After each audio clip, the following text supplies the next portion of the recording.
뭐냐면 우리 전에 식당에 갔을 때 내가 이렇게 아래 위로 해서 추리니까 우리 그거 겪었지, 맞아. 주인 아주머니가 스님 맞죠? 스님 맞죠? 그래서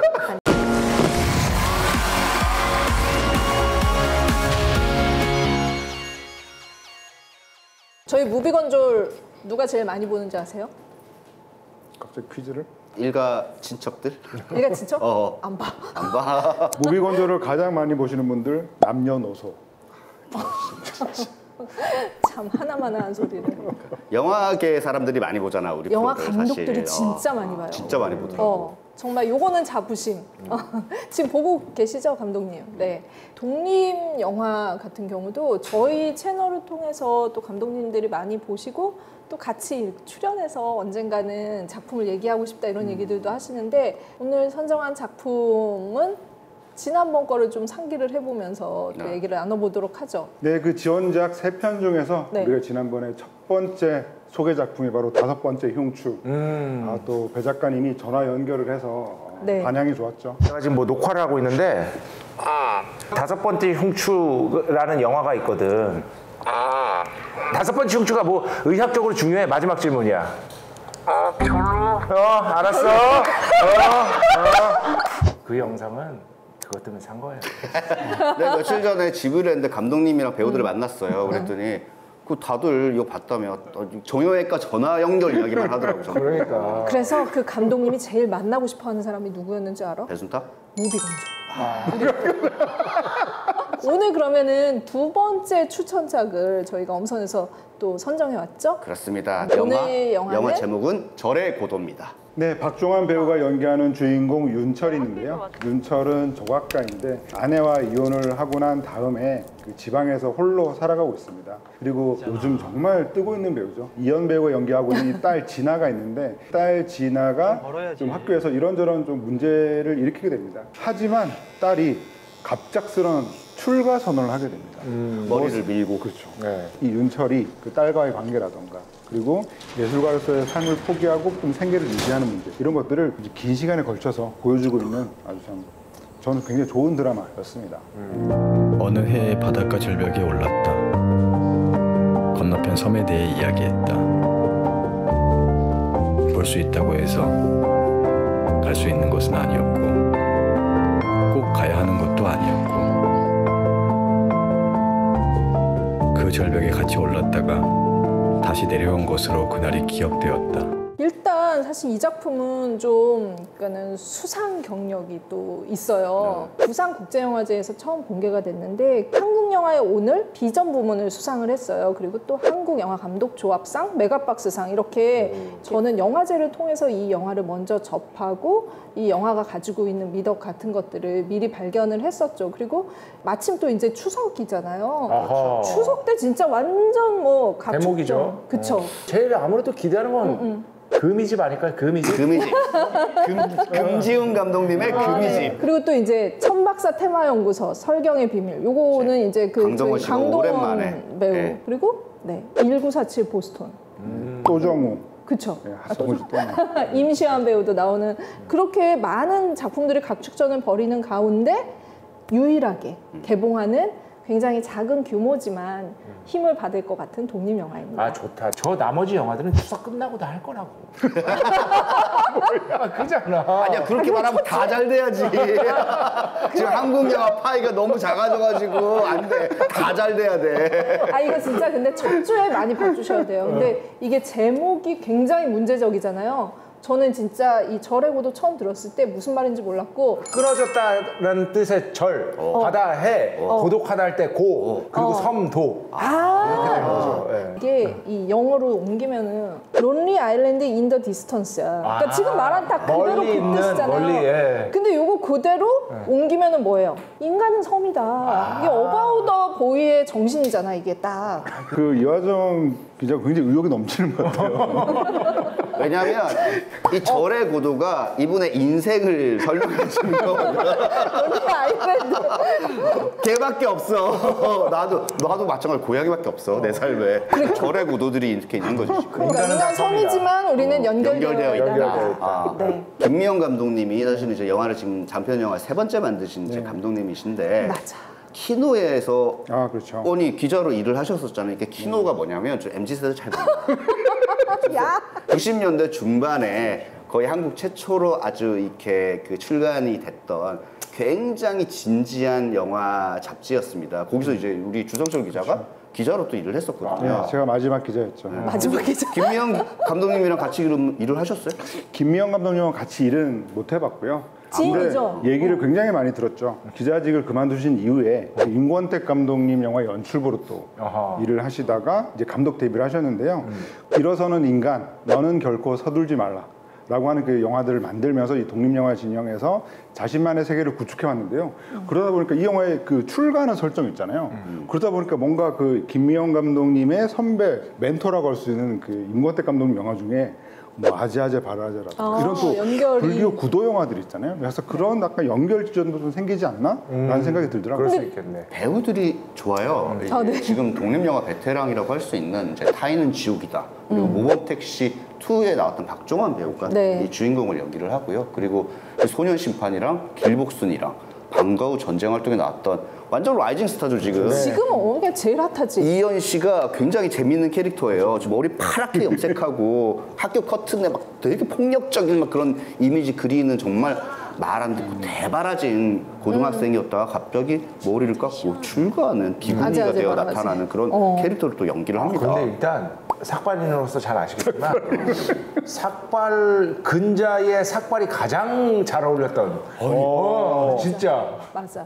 너무 예쁜 거야. 너무 예뻐. 삭발한 게 파란 머리 하고 나올 때보다 삭발을 하니까 너무 압도적으로 아름다운 거지 이 배우의 얼굴이. 그래서 정말 맞아. 너무 감탄을 했습니다. 저거 보면서. 이현 배우가 원래 이전에 담쟁이라는 영화에서 이제 굉장히 보이시한 머리를 했었는데 어느 날 봤는데 모자를 딱 쓰고 온 거야. 그래서 보여주겠다고 했는데 머리 민 거야. 그래서 뭔데요? 그랬더니 박정원이랑 이현이 자기네가 부녀로 나온다는 거야. 근데 아무리 봐도 이 둘의 나이 차이가 얼마 안 나지. 약간 부녀를 하기에는 좀 이상한 거야. 그래서 나이가 요즘은 상관이 없는 것 같아요. 저기 알렉산더 대왕에서 영화 저기 콜린 페럴 엄마를 네. 안젤리나 졸리가 연기했잖아. 둘이 나이 차이가 안 나지 거의.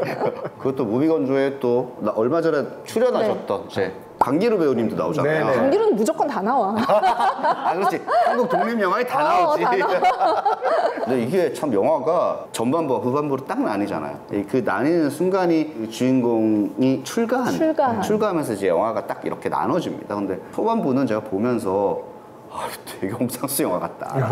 뭐냐면 너무 예술하고 싶어. 자기는 막 예술 혼이 막 있고 막 조각가야. 그런데 사실은 잘 팔리지 않아. 살아가다 보니까 정말 삶이 좀 약간 이렇게 내 인생대로 잘 안 돌아가고 이혼도 했는데 와이프는 엄청 돈 잘 버는 약간 기업에서 일하고 있고 딸은 또 막 자기 닮아가지고 예술혼이 넘치긴 하는데 애가 정말 대바라지고 버릇없고 통제가 안 돼. 그런데 자기는 나름 그게 기뻐. 왜냐면 내 딸이 내 피를 좀 물려받았네. 그러니까 나름 좋아하는데 그 나름 좋아하는 것도 되게 찌질해 보여. 이거 지금 어디 있나요? 쓰레기장에서 소각했어요. 아, 작품을 버리셨군요. 저 아버님, 노트에다가 혼자 보겠다고 그리는 건 아무 문제가 안 돼요.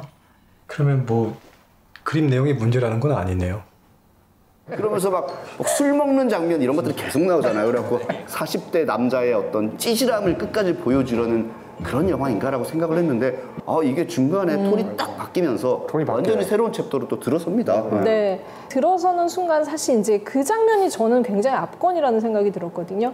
이미 출가를 해서 파르스름하게 머리를 깎은 딸이 이렇게 걸어가고 있으면은 박종원이 나레이션을 쳐요.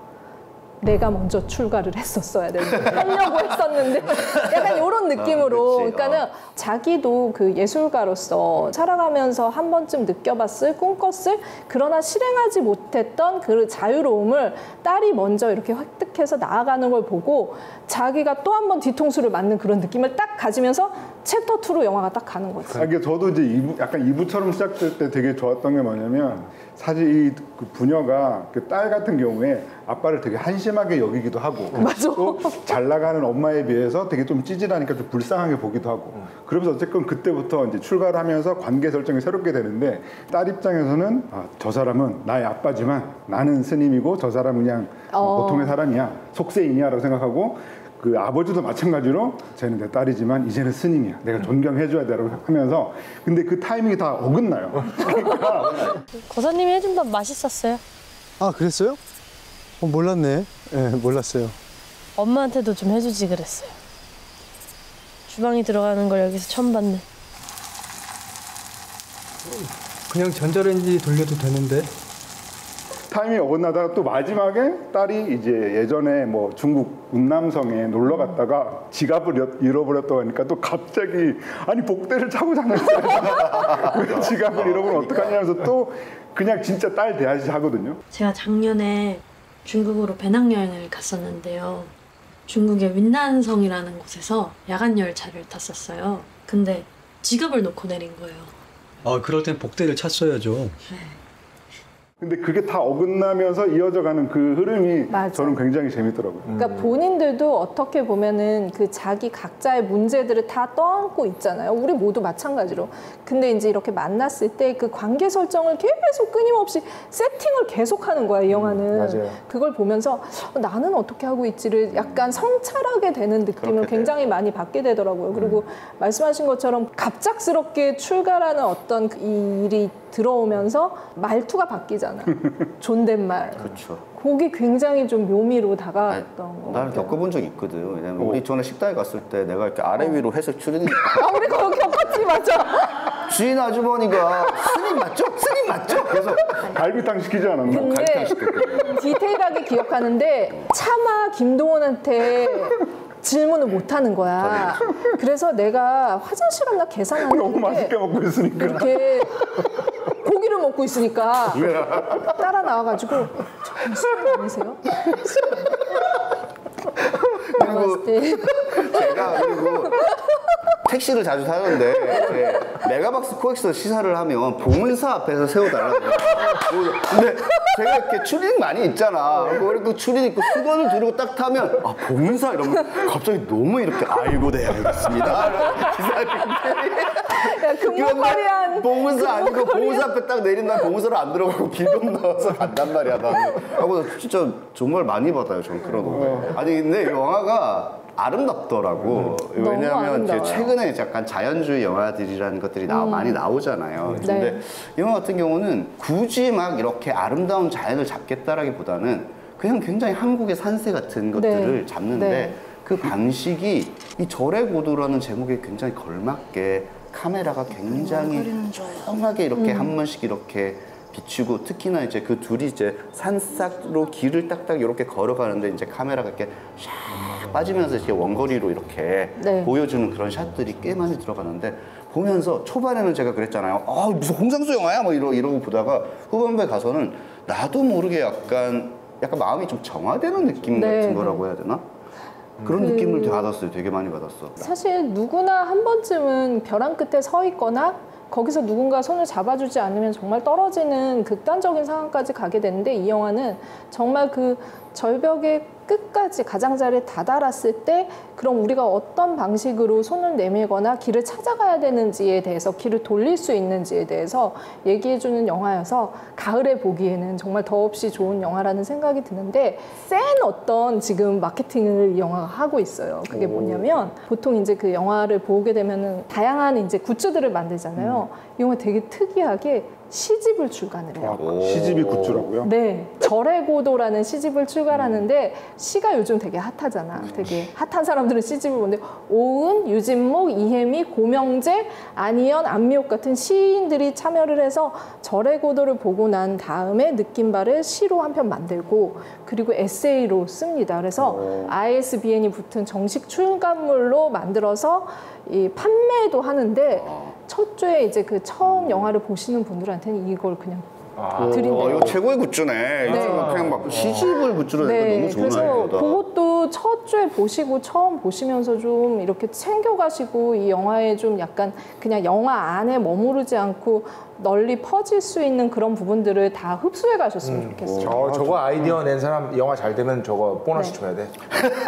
영화 잘 되면? 영화 잘 되면 저거 네. 절의 고도만 팔 일이 아니라 무비건조도 팔아보죠. 네. 그러니까요. 구독, 좋아요? 댓글 알림 설정 해주세요. 마하바리 왔냐 바람일타